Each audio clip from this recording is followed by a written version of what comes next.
जय सिया राम। सब सुख लहे तुम्हारी सरना, तुम रक्षक काहू को डरना। हनुमान जी अतिशीघ्र प्रसन्न हो जाते हैं और भक्तों के सकल मनोरथ पूर्ण कर देते हैं। कई बार व्यक्ति छोटी छोटी बातों को लेकर उलझा रहता है, लेकिन हनुमान जी की ऐसी कृपा होती है कि उसे वो प्राप्त हो जाता है जिसके बारे में उसने कभी कल्पना भी न की होगी।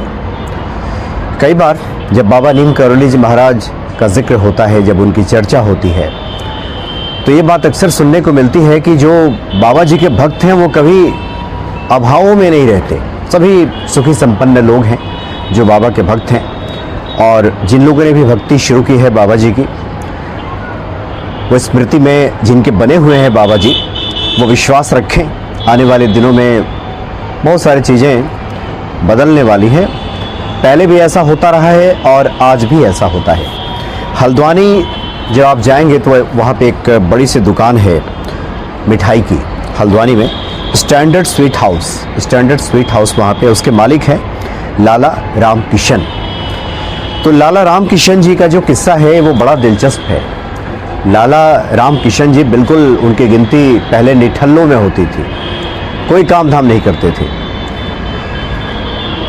उनके भाई की एक बड़ी दुकान थी वहाँ पे हल्द्वानी में, तो उनके निठल्लेपन की वजह से माँ ने कहा अपने बड़े बेटे को कि इसको लगाओ काम पे कहीं, तो जैसे तैसे उनको काम पे रखा गया। लेकिन काम में उनका मन लगता नहीं था, जहाँ तहाँ घूमना, इधर उधर, ज़िंदगी को लेकर बेपरवाह, कोई उत्तरदायित्व का बोध नहीं। लेकिन हाँ, एक बात उनके साथ ये थी कि उन्होंने न जाने कहाँ से ये सुन लिया था, जान लिया था, या ईश्वर की प्रेरणा हुई थी कि सुबह स्नान करके हनुमान चालीसा का पाठ जरूर करते थे।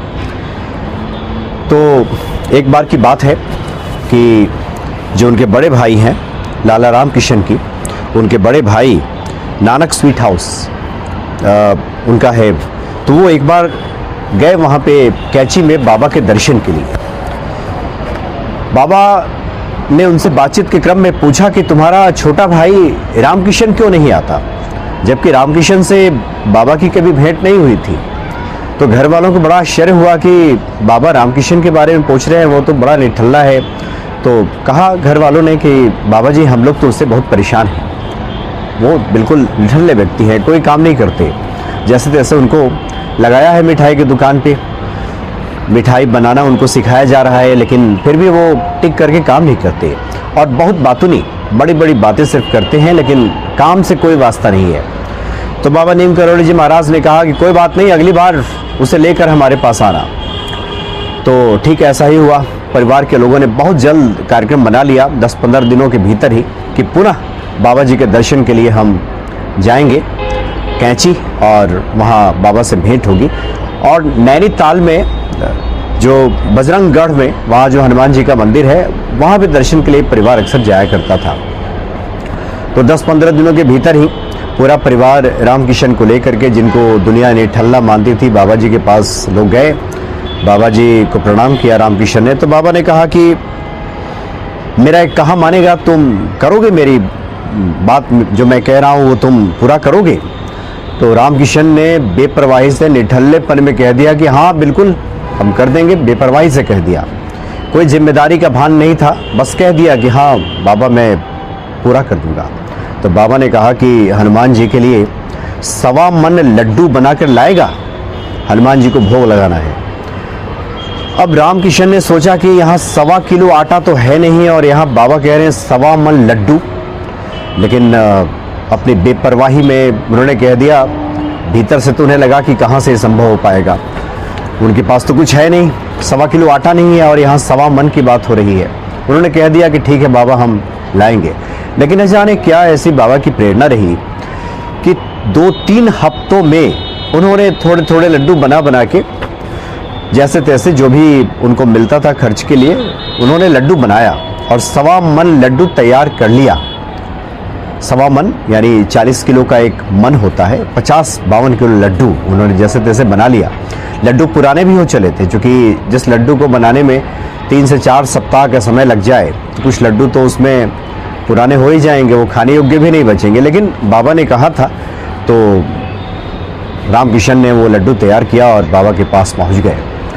जब कैंची पहुंचे तो उस वक्त बाबा उनको बाबा ने उनसे कहा कि तुम यहीं बैठो, और 15 मिनट के लिए लगभग भीतर चले गए कमरे में।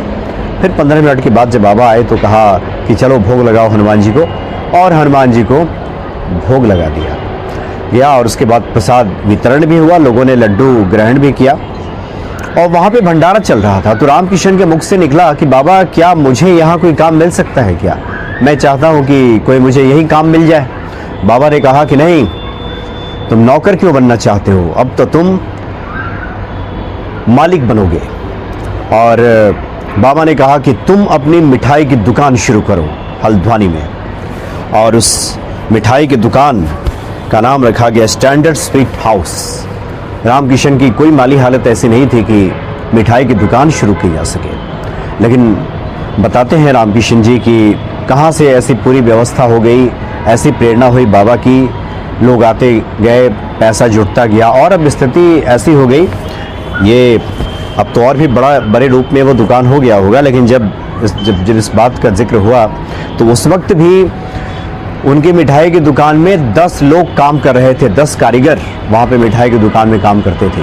तो रंक से राजा बना दिया बाबा ने। और इसके मूल भाव को आप समझेंगे तो वही है कि भले ही निठल्लेपन में रहते थे रामकिशन, लेकिन एक नित्य का जो नियम था कि हनुमान चालीसा का पाठ करना, और हनुमान जी किसी का उधार नहीं रखते। जो लोग भी हनुमान जी के भक्त हैं, हनुमान जी की शरण में हैं, हनुमान चालीसा का पाठ करते हैं, उन्हें मिलता ही मिलता है। तो बाबा जी की ऐसी अहेतु की कृपा हुई कि कहाँ वो नौकर बनने की चाह रहे थे, सोच रहे थे, और बन गए मालिक।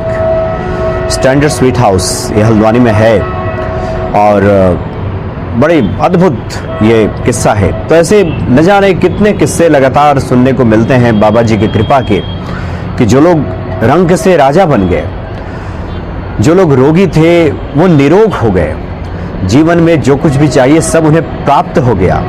और सबसे बड़ी बात यह है कि हनुमान जी के प्रति, ईश्वर के प्रति उनका प्रेम भी बना रहा। यानी राम मिलाए राजपद दिन्हा। आमतौर पे होता है कि राजपद, धन प्राप्ति होने के बाद व्यक्ति की मति फिर जाती है, वैसे वैसे कार्यों में लिप्त हो जाता है।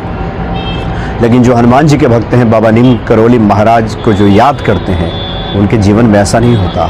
सब प्राप्त होने के बाद भी वो सन्मार्ग पे रहते हैं। तो बड़े अद्भुत हैं बाबा नीम करोली जी महाराज, जो अपने भक्तों को रंक से राजा बना देते हैं। जय सिया राम।